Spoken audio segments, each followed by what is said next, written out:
Jared Sharman is the club supervisor at Kurrawa. Jared, welcome. Thank you, it's good to be here. What does your job involve? Mostly like looking after the floor on the bar, making sure staff are doing their jobs or whatever they should be doing, and then just stepping in whenever I need to help out. How did you actually start at the club? You were a school-based trainee, I believe. Yeah, so from Merrimack High School, they run a great traineeship program, getting a lot of people into Kurrawa, or into a lot of jobs, but specifically Kurrawa. I started doing a Cert 3 in hospitality, and I've been here for 5 years, and I've got my diploma in hospitality management now as well. Fantastic diploma to have. Means you can travel Australia and the rest of the world. Do you have any other aspirations at the club? I mean, there's so many departments there. I know pretty much all the departments. I'd like to go into a higher management position if I can, but I'm going to wait for a position to open up. I'm not sure how long that's going to be, but I hope soon. It's an amazing club, so many departments, but why do they all, or how do they all come together? Because it's like this great jigsaw puzzle that comes together for this beautiful picture, isn't it? It is very much like a jigsaw puzzle, very difficult at times. It's kind of like if everyone just jumps in and does their job in their own separate department, it just makes everyone else's life so much easier. Club supervisor means that you would probably get to see and taste some fabulous food there. What's your favourite, besides the pizza and a coldie, what else do we have at Kurrawa? Steaks are really, really good, and our seafood selection, really quite a range of seafood at the moment, which is also really good. Probably my favourite, though, I'd have to say, is the pizzas. Yeah, they're pretty cool, aren't they? Yeah, for sure. And a coldie too, that always helps. Pint of beer would be great right now. Oh, forget the pizza. Now we're talking, brother. Look, tell us about the club. What's your favourite part about the club, and why is it such a great community club? We do a lot for the community. We donate a lot of money. Most of our proceeds go to charities and back into the surf club. Obviously, helping save lives on the beach, and helping our nippers and clubbies grow through the years. And what's your favourite part of the club, though? To work in, I'd have to say probably the bar upstairs. Get to really connect with the customers, get to just kind of have a chat with them while they're there. They're pretty open to having a chat, but on the floor you don't really get that opportunity as much. The club has gone through some torrid times, like most businesses in the last few months, and it's still a bit tight with COVID-19. Club's come out of it pretty well, though, hasn't it? Yeah, I mean, we closed for about 2 months. We just had the cafe downstairs open, which got us a fair amount of revenue through the club. Obviously not as much as we would like. But yeah, now we're back open, although we're only down to 200 people instead of the 450, I think, that we had in the club previously. But I mean, most people have kept their jobs, which has been really nice. Kept everyone busy. You're a local, and I would probably guess that you're a bit of a seaweed. Is that right? I do like the beach a bit. Don't surf. I'd love to learn, but yeah, I do spend a fair bit of time out there. Well, that's no good. I was going to ask you about the best surf spots. Maybe you've been there, but you just haven't tempted to put your foot into the water yet. Yeah, I've probably been there. I've been pretty much every beach around the area. What do you think is the best surf spot on the coast? I'd probably have to say Coolangatta, around like the Froggies Beach. But Burley's also a really nice spot. Jared, thank you very much, and all the best with Kurrawa Surf Club. No worries at all. Thank you very much. The Queensland coastline stretches across 6,973 kilometres. Our surf lifesavers can only patrol so much of this coastline. You wouldn't drive without a seatbelt. We need your help.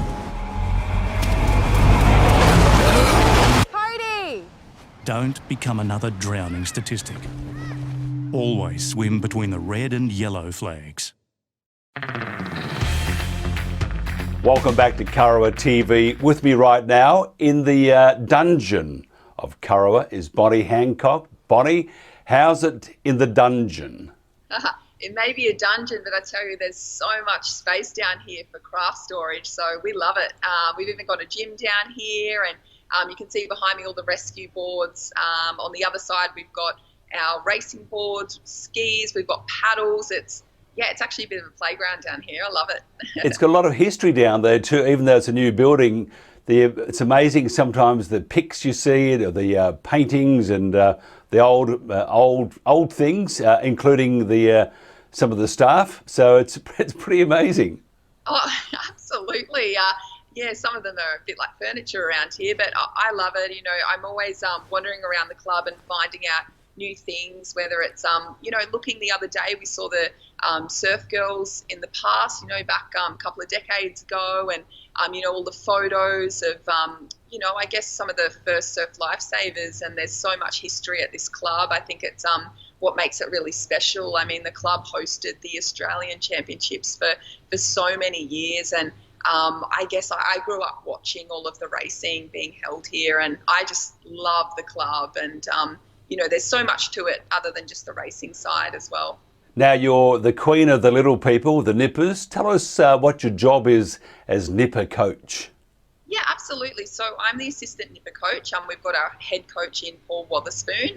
We've got our beach coach in Mel Crycroft-Wilson, and we've got a new coach coming on this year, Simone Van Eck. She's going to be taking the youngsters, the 8s to 10s. So that was my role last year, to focus on those 8s to 10s. I'll be stepping up now and taking the 11s to 13s age group. So a little bit older, different considerations with that age group. They're on fiberglass boards instead of foamies, and, do the competition a bit more seriously. But it's, at the end of the day, it's about them getting out there, learning the skills, keeping active, and most importantly, of course, having fun, which with kids sport, you always need to remember. And I really, really enjoy it, and I love seeing them progress, and I'm very, very proud of them when they not just achieve in terms of results, but also make friends, have a good time, and learn those really important surf life saving skills.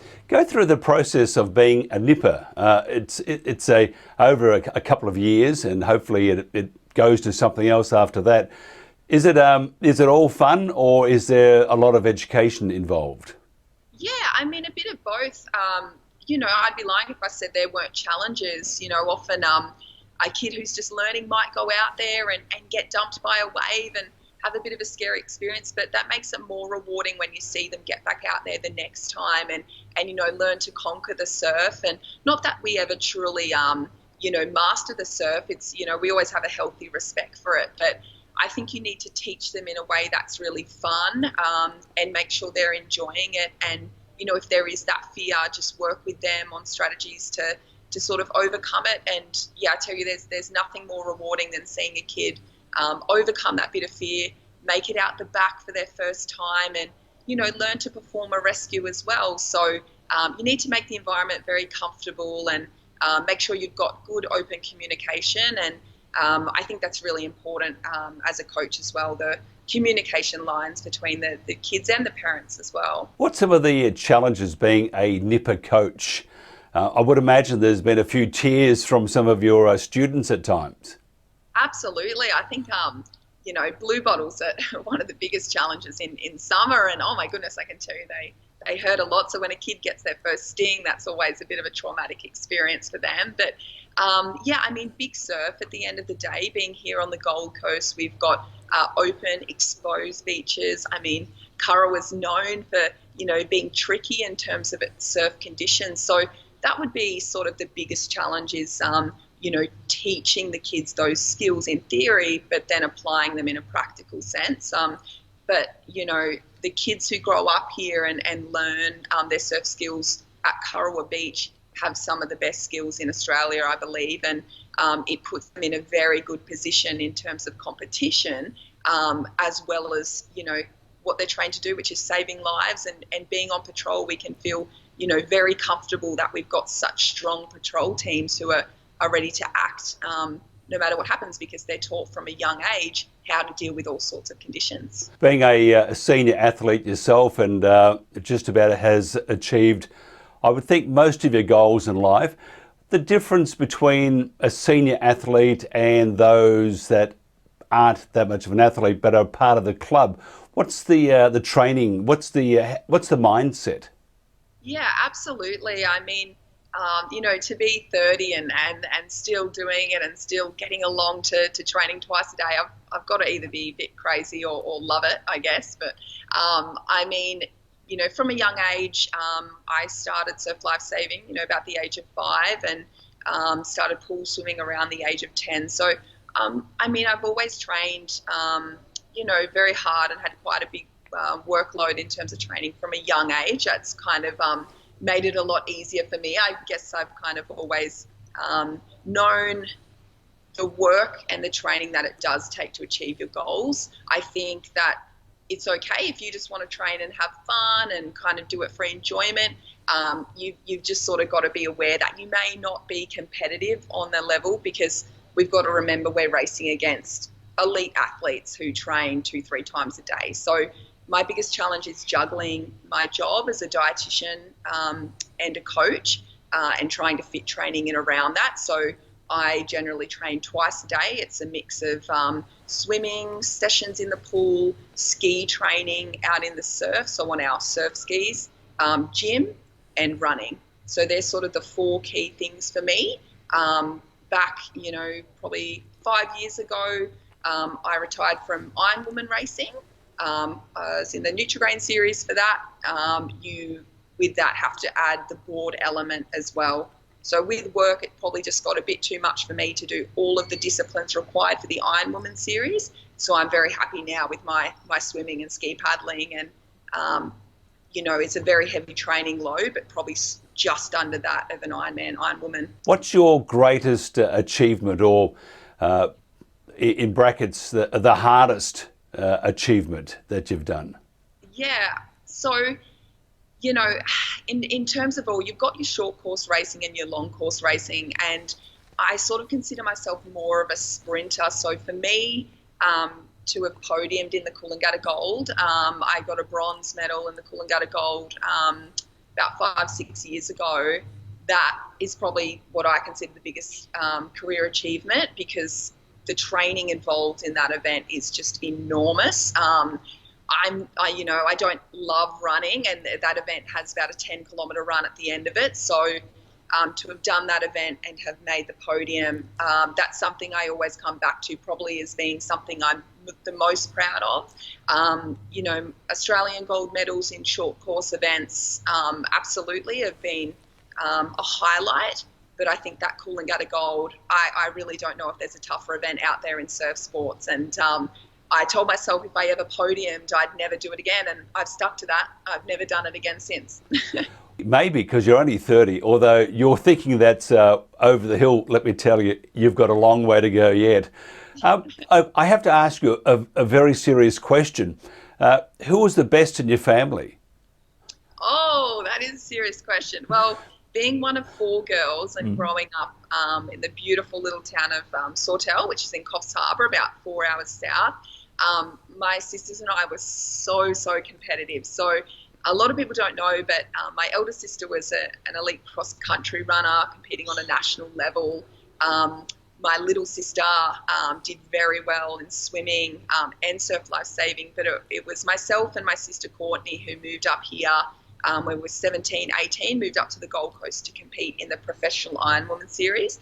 She's gone on to win the Coolangatta Gold. She's won the Australian Championships and the Nutrigrain Ironwoman series title. So she's done extremely well, and I really credit her for helping with my surf sports career as well. I don't think I ever would have been able to achieve what I've achieved and maybe even make the series without her influence, because she, she's really helped guide me in my training and competition. And, I just think it was so special to have all of those years of racing with her. And even now, it's less often that we compete with each other, but, it's very, very cool to do that. And I think quite rare that as siblings you'd be able to compete together in a professional series.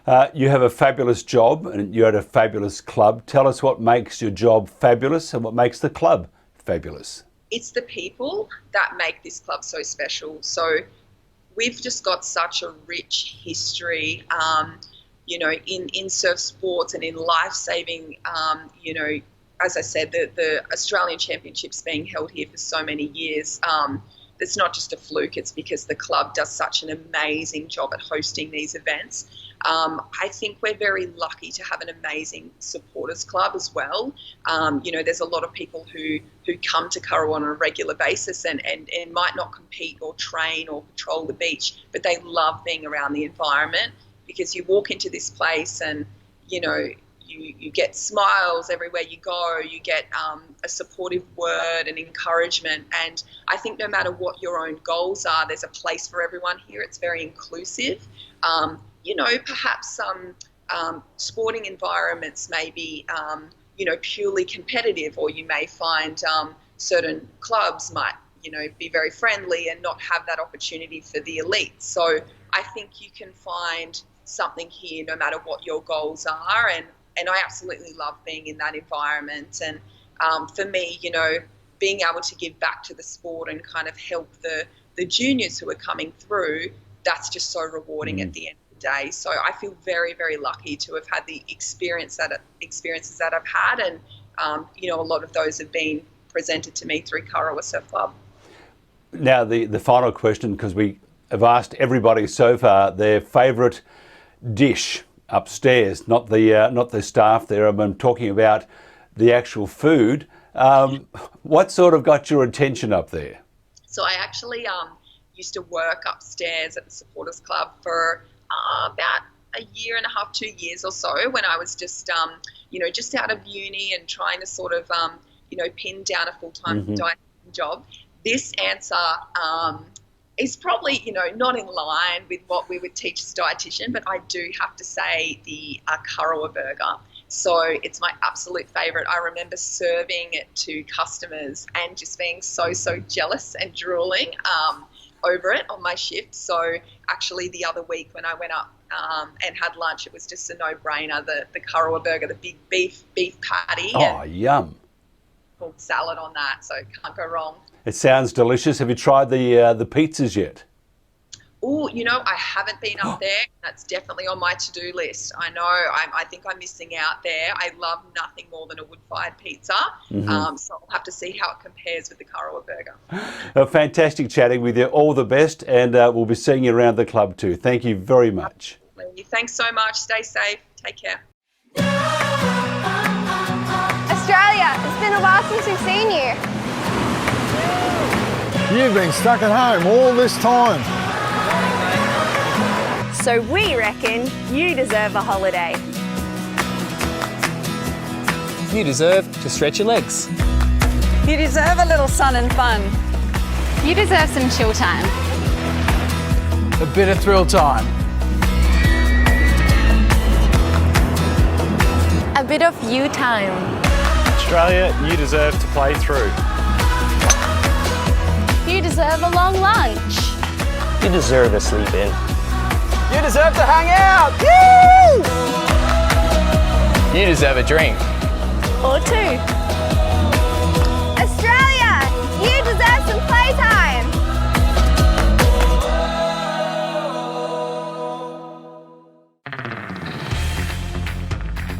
And welcome back to Kurrawa TV. Emma Robertson is the Customer Relations Manager and Duty Manager. Emma, welcome. Thank you. Tell us about what your job involves. Oh, many different things. So Customer Relationship Manager is a lot of responding to social media feedback and just interacting with customers and following up on many things. What about the customers? The usual...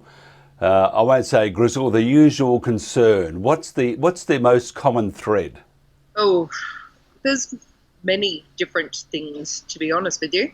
A lot of it's positive, sometimes it's a negative feedback, and we do our best to turn that around. Have you found that now that the club has opened or sort of reopened partially or 50% wise because of COVID, the customers would have been very grateful, wouldn't they?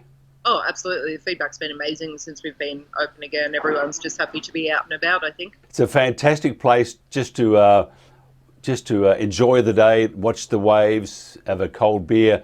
watch the AFL football replays, which is always important to Victorians, although being a Victorian right now, Emma, is not so great, let me tell you. But just a great place. The changes you've seen, what are they? Well, I was at the old club, so there for many years, so I've seen a lot of changes in the time I've been around. The big change was obviously when we moved into this club. Some of the staff coming through, moving from back when we had the bistro was run by another company, then we took that over, and from going from there to moving into this club to opening the cafe downstairs, there's been a lot of changes. Cafe downstairs, I have to say, it's a real find, and it was sort of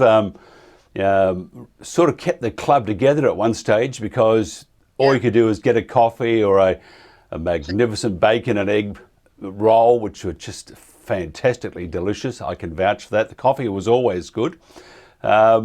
So an important part, even though it's just a little cafe. It's a little cafe, but it's, it was the heart of the business there while we were closed during COVID. What are some of the issues that you found now because of COVID that weren't around before COVID? It's more the restrictions on the amount of people that we can have in the venue at any one time. So even with taking reservations, we can only accept up to 80 people at the moment, which is a bit hard considering we used to be a 400-seat restaurant and we're to a quarter of that. Would you suggest to make a booking before you come in, even though 200 does sound a lot? It certainly fills up very quickly. Very quickly. So absolutely, I would 100% recommend calling ahead to make a booking. What's your favourite part of the club? To be honest, the favourite part is the fact that you come in every day is different. You get to work in the best office in the world, so you've always got to take a moment to appreciate, where we work and how beautiful it is. What's your favourite dish there? Do we have a favourite? Because you got a great selection, including the pizzas.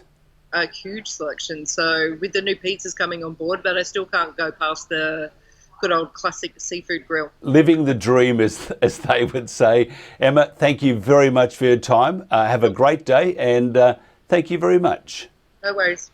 Tragically, each year people lose their lives on Queensland beaches, leaving families and loved ones heartbroken and devastated. But the sad reality is, many drownings can be prevented. Please, put safety first and only swim between the red and yellow flags, for your sake and theirs.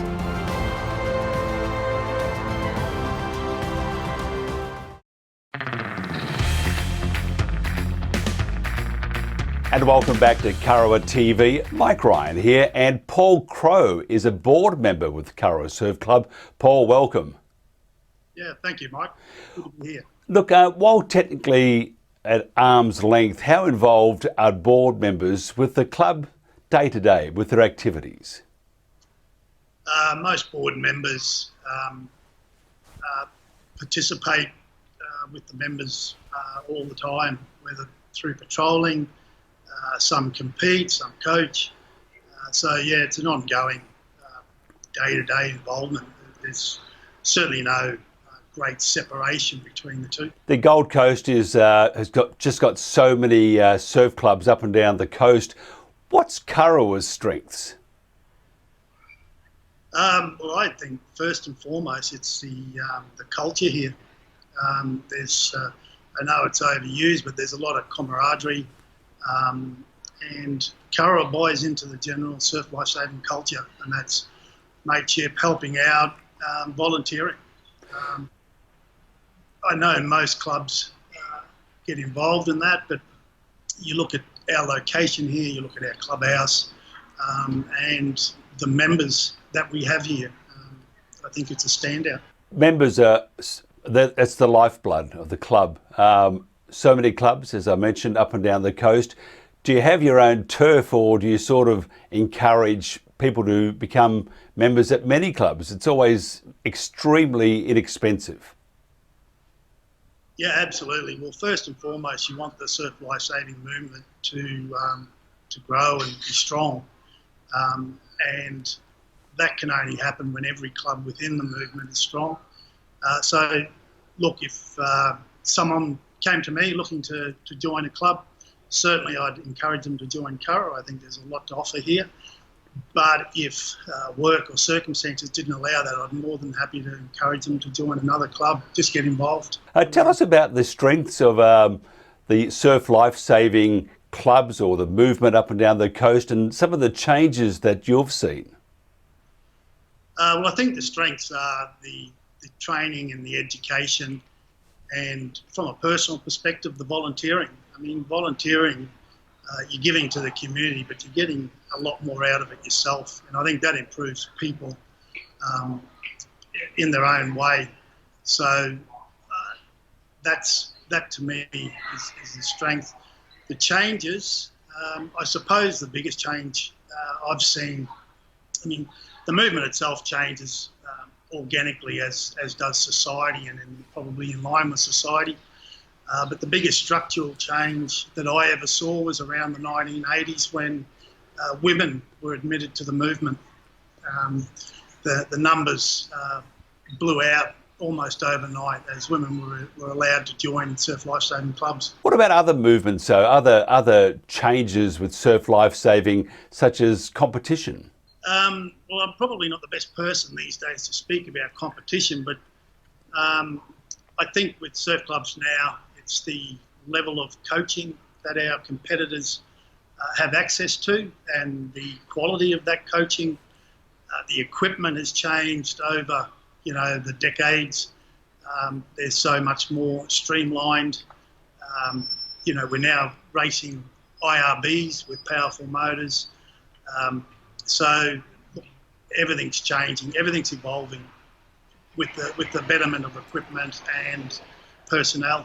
I just love the look of the IRBs. They are just simply amazing. And if I had a request, and if I was about, say, 15 or 16, which is a long time ago, I'm sure I would have put in a request for at least one of those. They look pretty expensive. And that's why you need the community behind the club and the club behind the community. Absolutely. Yeah, look, they don't come cheap, but they're a necessary part of our patrol equipment now. In fact, they're probably as vital as any other piece of equipment. Being able to get out the back of the surf in a very quick manner makes them exceptionally vital. But again, you need the people who can drive and crew them. And when you've got big surf, you need very, very skilled drivers and crewmen to get out there. And that's why I think IRB racing has come into its own. Mm-hmm. When you compete and train, you become better and better. And then when those guys go on to patrol with the IRBs, they get out there pretty quick and pretty efficiently. What's your favourite part of the role of being a board member? Look, probably to clarify, I came off the board at the end of last season. I'm now on the supporters committee. But the best part of being a board member was just being involved in the decision making. You had a board of 7 people who had a vested interest in the club and the welfare of the club. And at meetings there was decisions to be made and the throwing around of ideas. The composition of the board was made up of all sorts of different people with different backgrounds, work experiences, life-saving experiences. So you got a lot of different views, and it was bringing those views together to make the decisions in the best interests of the club. What do you see as your vision or your desires for the club in the future? I think it's the members who make the club, and what I would like to see going forward is as we get more members in, we get our members closer together, because there's socialising involved in the surf club apart from the volunteering and the work that goes on. And I'd just like to see the club members come closer together and enjoy the environment. Now, because of your expertise in, I believe, libation tasting and food sampling, what would you, if somebody's watching at the moment and they're thinking about popping down sometime this week to the club for a bit of a nosh up and a beer or two, what would you suggest? Well, I think the latest addition to the club is the pizza oven. Paul Crowe, thank you very much for your time, and enjoy the pizza, and I'll catch you for a beer just around the corner. No worries. Thanks, Mike.